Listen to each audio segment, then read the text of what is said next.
A ver, pensemos. ¿Qué es lo que define a una escuela? ¿Son los libros? ¿Los escritorios? ¿El edificio en sí? Bueno, hoy vamos a sumergirnos en la historia increíble de Stacy Bess.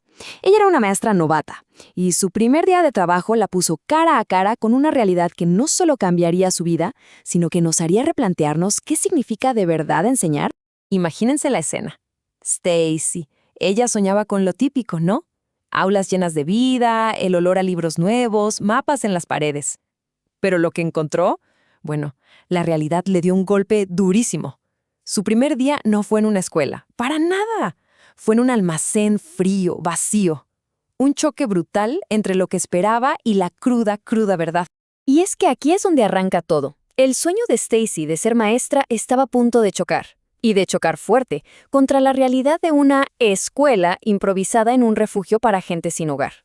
Miren, para Stacy, ser maestra no era un trabajo más. No, no.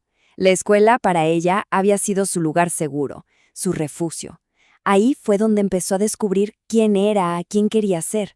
Así que ella llegaba con un ideal muy, muy personal, una visión muy clara de lo que la educación debía representar. Y llega a su primer día y ¿qué se encuentra? Una reja cerrada con candado, padres que la miran con desconfianza, y un salón de clases, bueno, si se le puede llamar así, completamente vacío. Nada, ni libros, ni escritorios, ni una tiza. El desafío se veía inmenso desde el minuto 1.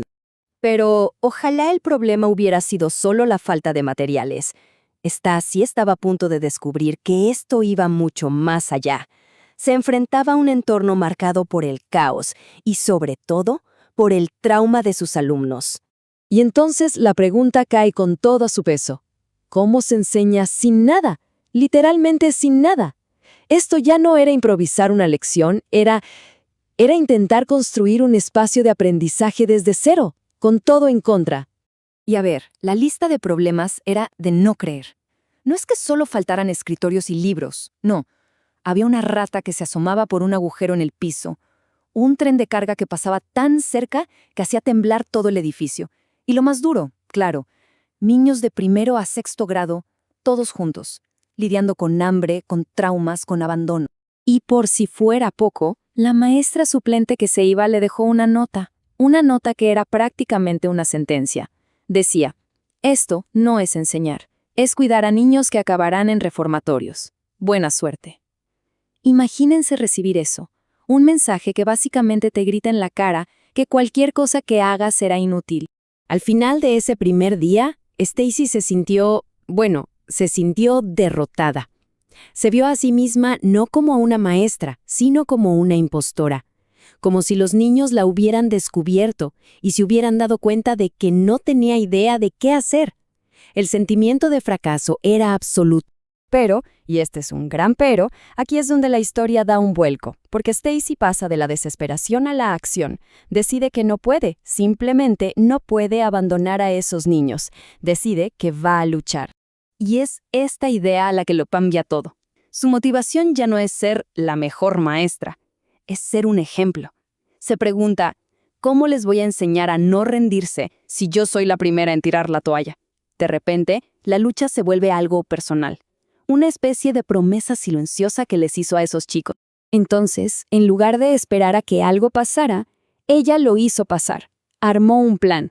Paso 1, exigir lo básico. Llamó una y otra vez al administrador pidiendo libros, escritorios, hasta luces. Paso 2, transformar el lugar.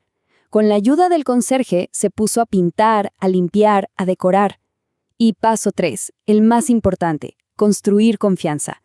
Y para eso empezó pidiendo perdón ella misma por cómo había actuado. Dejó de ser una víctima de las circunstancias y se convirtió en un motor de cambio. Y este detalle es genial, porque muestra su método a la perfección. ¿Cuál fue la primera palabra que enseñó? No fue mamá ni papá, fue respetuoso.